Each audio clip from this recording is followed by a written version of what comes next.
First of all, just want to pass my congratulations to Ireland, obviously on the winning the championship. To win in France as they did, in the manner in which they did, I thought was tremendous reflection on the work Joe Schmidt's done as a coach, and obviously very fitting for Brian Driscoll to finish in the way he did as a championship winner. So for us, obviously, it was a tough evening watching it unfold,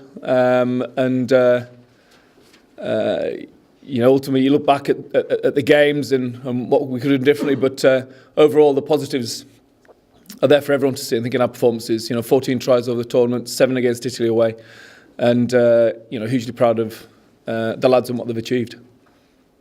Ultimately, Stuart, the championship was decided by 11 points. I mean, you just mentioned there, but looking back with the benefit of hindsight, do you have any regrets at how things might have been done differently? Winning in France would have helped, I think, obviously, as a start point. You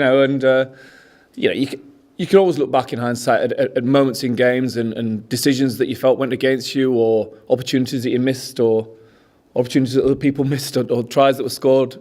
So I tend not to get drawn back to that extent. For me, I'll think a lot about the development we've made as a group and the positives out of all the performances. But there's no doubt about it. The first 20 minutes of the first game against France gave us a mountain to climb in that game, and that ultimately probably cost us in the end. Would you like to see the title decided by a different way other than points difference? No, I think it's worked pretty well, to be honest. I think we all know the score from the start. We knew we were first up. We knew we were going to go Sunday, Saturday in the final weekend, which is obviously different. Playing 3 away this time makes it more challenging to try and win the championship. We've got 3 at home next year, so it's a bit easy for us. But no, I think the championships were well, and it was a pretty fitting climax to it this year, wasn't it? Just generally, do you feel that you're more confident you will have a team that can win the World Cup now than you were before the Six Nations started? Yeah, undoubtedly. Yeah, I mean, I think through injury and through selection, we've created opportunities for young players who perhaps wouldn't have had them, or who've been offered them and have taken them. So for me, the positives in that regard, the development of the likes of Henry Thomas, Dave Atwood coming into the equation, obviously the 2 second rows, the list goes on. Billy Vunapola's contribution, Ben Morgan I thought was outstanding yesterday. Allied to some of the young backs, when you look at that back line that took the field against France, where we had Billy 12 trees on, 5 caps, Luther on none, Johnny May on 1, and Jack Noel on none. It was a big step, but I think they've all come through with credit, and I definitely think we're in a far stronger position now than we were at the start, definitely. There's a lot to come, but New Zealand is obviously a huge test, particularly that first test where you may be without quite a few of your...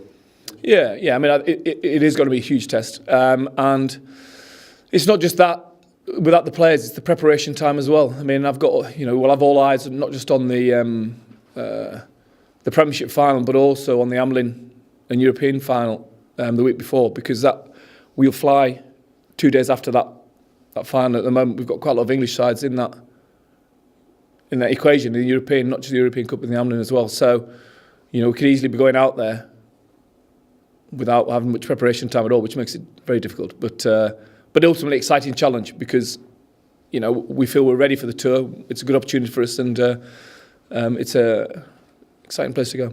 On a more general point, the Southern Hemisphere, Southern Hemisphere has maybe been more dominant in recent years. But do you think with England, Ireland, and obviously Wales as well, there is more hope for the Northern Hemisphere now, and the quality of rugby is higher than it has been for potentially some time?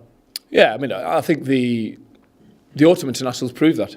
We beat Australia, and we beat Argentina obviously last night against New Zealand, and you saw how close Ireland pushed New Zealand in that final game. So we're all going away to the summer, and certainly